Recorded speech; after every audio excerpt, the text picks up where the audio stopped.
ജാതി വ്യവസ്ഥയെ പിന്തുണച്ച് RSSന്റെ പാഞ്ചജന്യം മാസികയിൽ മുഖപ്രസംഗം. ഇന്ത്യയെ ഒരുമിപ്പിക്കുന്നത് ജാതി വ്യവസ്ഥയാണെന്നാണ് മുഖപ്രസംഗത്തിൽ പറയുന്നത്.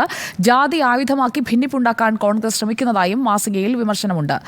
മുഗളരും ബ്രിട്ടീഷുകാരും ജാതി വ്യവസ്ഥയെ പ്രധാന തടസ്സമായി കണ്ടിരുന്നതായും മുഖമാസികയിൽ പറയുന്നു. ദില്ലിയിൽ നിന്ന് ആദിൽ പാലോട് നമുക്കൊപ്പം. ആദിൽ പാലോട്, പാഞ്ചജന്യത്തിൽ എന്താണ് ഉള്ളടക്കം? പ്രധാനമായും പ്രതിപക്ഷം ജാതി സെൻസസ് നടത്തണമെന്ന ആവശ്യവുമായി കുറച്ച് വർഷങ്ങളായി തന്നെ രംഗത്തുണ്ട്. അതിനെതിരെ രൂക്ഷ ഭാഷയിൽ വിമർശിക്കുകയാണ് പാഞ്ചജന്യത്തിലെ എഡിറ്റോറിയൽ എന്നുള്ളതാണ്.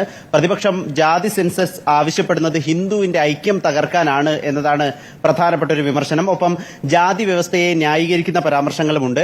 ജാതി വ്യവസ്ഥ എന്നത് ഇന്ത്യയെ ആകെ ഒരുമിപ്പിക്കുന്ന ഘടകമാണ്. പലപ്പോഴും മുഗളന്മാർക്കും സാമ്രാജ്യത്വ ശക്തികൾക്കുമെതിരെ പ്രവർത്തിച്ചത് ജാതി വ്യവസ്ഥയാണ്.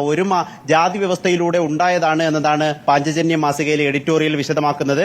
സേവനത്തിന്റെയും നവോത്ഥാനത്തിന്റെയും പേരിൽ ഐക്യം തകർക്കാൻ മിഷനറിമാർ ശ്രമിച്ചുവെന്ന ആരോപണം കൂടി പാഞ്ചജന്യം വാരികയിലുണ്ട്. ഏതായാലും ഇത് പ്രധാനമായും ഈ ജാതി സെൻസസ് വേണമെന്ന ആവശ്യം രാഹുൽ ഗാന്ധിയും കോൺഗ്രസും നിരന്തരം ഉയർത്തുന്നുണ്ട്. അതിനെതിരെയുള്ള ഒരു വിമർശനം കൂടിയാണ്. ആ വിവാദത്തിന്റെ പശ്ചാത്തലത്തിലാണ് ഈ ഒരു പരാമർശം പാഞ്ചജന്യം വാരികയിലൂടെ RSS ഇപ്പോൾ പുറത്തുവിടുന്നത്. സുജിയ.